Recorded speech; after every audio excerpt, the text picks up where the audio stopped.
Hey everybody, welcome to What the Flick. Ben Mankiewicz, Christy, Lemire, Alonso, Duralde. Holy shit! I'm back. Speaking of the undead. Exactly.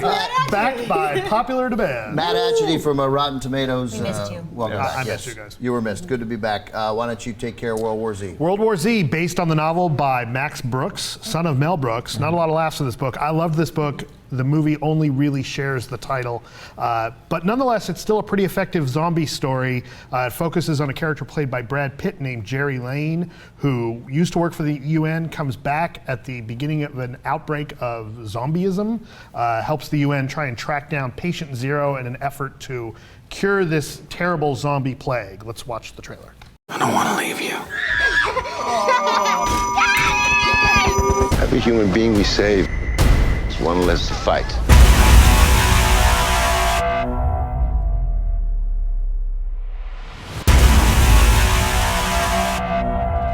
Is anyone doing better than we are?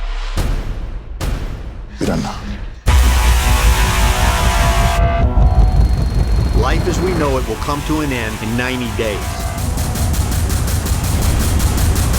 Don't pretend your family is exempt when we talk about the end of humanity.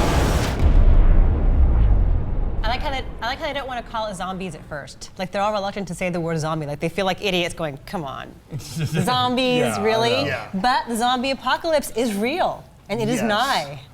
And one of the things that this movie does that I think is effective that we hadn't necessarily seen in other movies. Yes, we've seen running zombies before. Sure. But the turnaround from bite to outbreak in a person is like 12 seconds. 12 seconds. And They count it. that makes things happen really fast. Yeah. And it speeds things up. And in spite of some plot holes, I found this to be one of the scariest movies I've seen in a long time. We were cuddling, you and I. It was really tense. Thank God you were there. I was like, can I hold Christy's hand? Will she get mad at me? No, I needed it, totally. I was on the other side of the theater from you guys. I got there really early, and I was sitting You by did? myself. Yeah, I know. Oh, we thought you were really late. No, I was there. I got there like 6:55. I was sitting on the left side of the theater, and so no one was next to me, and just the whole the first 22 minutes of that movie, I just was kept saying, "Holy shit!" Right. Right. I mean, I was so incredibly into it. I was fully engrossed.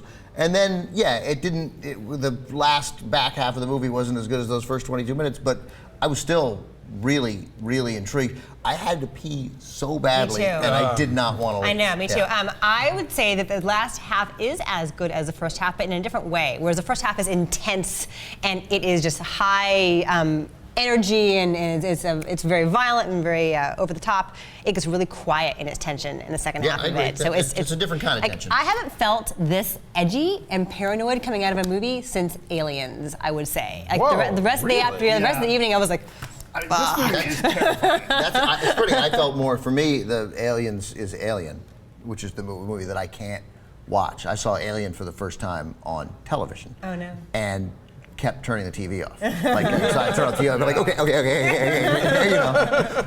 And I felt that way too. Then I don't understand your score, but continue. I'm not sure I've been this scared in a movie since maybe 28 Days Later. I mean, this was really intense. And I like that you pointed out the difference towards the end, because it does, that first scene in Philadelphia, it's almost a level of panic. And I had thoughts in the theater. I was like, God, if somebody got bit in this theater, we were all screwed. Right? But then towards where's your escape exit? Right. right, He'd run right nowhere. over you. Exactly. Yeah. Throw you in the way. No. Look, I'm a big dude. I'm the first one the zombies are taking down. You guys would all run faster than me. The I'm well zombies, aware. They don't eat anybody in this movie. They just bite people and move on. Like they're more like a microbe than anything else in terms of they infect and move on to the next host. They're not about. There's no brain eating in this What do movie. they want when they're in mass, right? Like the scene in Israel where they're climbing over the wall. What do you think they want? They're More just people to infect, I I guess. guess. I mean, that's Well- I mean, maybe it's the PG-13ness here, and that's why they had to scale back on the usual zombie gore, but there's no zombie gore in this movie. I will say that this isn't really a movie for people who consider themselves fans of horror movies. There's not a lot of blood here as zombie movies go. There's not a lot of gore. It does have kind of a safe PG-13 ratings. It's very intense, it's very scary, but for the people that like to see, have that cathartic experience towards seeing something brutal and bloody, this is not the film for them. I will also warn people, if you are a huge fan of this book, like I was, it really only shares the title. Now, I think they still made an effective film. And all of the news coming out about this made it sound like it was going to be a disaster. And this is probably one of the most pleasant surprises at the movies I've had in a long time. A lot of us were convinced this movie was going to be a disaster, but don't expect a lot of gore. Don't expect something true to the book. Kind of go in being willing to let the movie scare you, and I think you'll have a good time. Because the movie still got big plot holes too. Alonso, but what are the things that were much done late? Yeah, I mean, this movie's sort of infamous for that there were a lot of reshoots, which is not uncommon for big budget movies to have at all. But 7 weeks of reshoots. Yeah, this is not a big step. Like they redid the entire ending. There was originally as much as some movies get. Sure, yeah, for the whole shoot.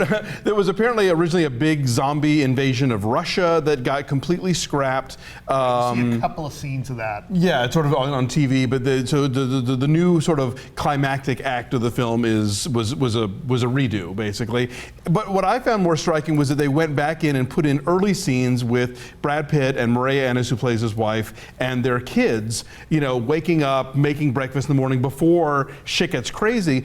And for me, there wasn't nearly enough of that stuff. Not that I wanted scenes that didn't have to do with the zombies, but there's not a human being in this movie that I gave two shits about. You don't care about Brad Pitt's wife? Not much. I mean, he loves his family. Boom. That's it. That's his entire character. That's all he's got. And I know horror movies aren't, big, deep character pieces, but, usually if you're trapped in a basement with 4 people, like in Night of the Living Dead or something, you get to know who those people are, even if they're just archetypes. This movie, it's literally just Brad Pitt running around. You're not entirely sure even why he's the expert guy. There's one general on the boat who has a bunch of garbled exposition about his past with the UN, and before you can even process it, it's over.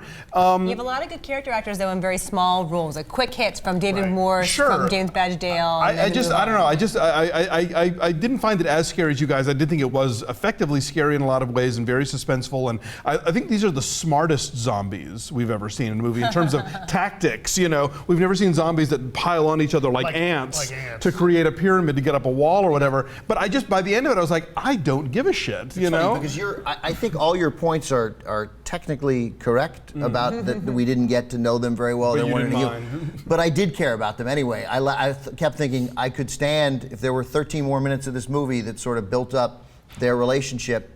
And we knew a little more about him, I think that would have helped, but I still cared, and I definitely cared about him, and I thought he was great. I just thought he was, so I was so sort of sustained by his degree of frustration, bafflement, and commitment throughout. What the movie does that's cool, and I assume this is what the book does, is that it usually horror movies are intimate. It's the house or the basement or the college campus or whatever. And here it's the whole globe. And he is running around hopping from continent to continent trying to figure this thing out. And so in the book, they take more of a journalistic approach where there's not a lead character, it's a bunch of different voices. It's a lot of different characters. And so I think that would have been a cool movie to make if you were going to sacrifice having a lead character that meant anything in favor of maybe do a mockumentary or something. We had that movie, and it was called Contagion, actually. Contagion does a lot of the things and it's a lot better. The book that the novel does. No, this is better than I liked Contagion, but I like this much better. As far as what you're talking about the diffusion of characters and how the story, how it's a kind of a mix of smaller stories about different characters and how they deal with an epidemic. Contagion addresses a lot of the things that Brooks covers in the book. I would strongly recommend reading the book. It's a quick read. I really liked it, but the movie is a lot different. I think this movie is a good example of execution overcoming a lot of problems. I think that the movie, as we've all talked about, maybe Alonso not so much, it is very scary. It's got some really good scares across different tones, which I think is really impressive. That first scene, there's a sense of panic, and then later it's a slower burn, more of a sense of dread towards the scenes in Wales.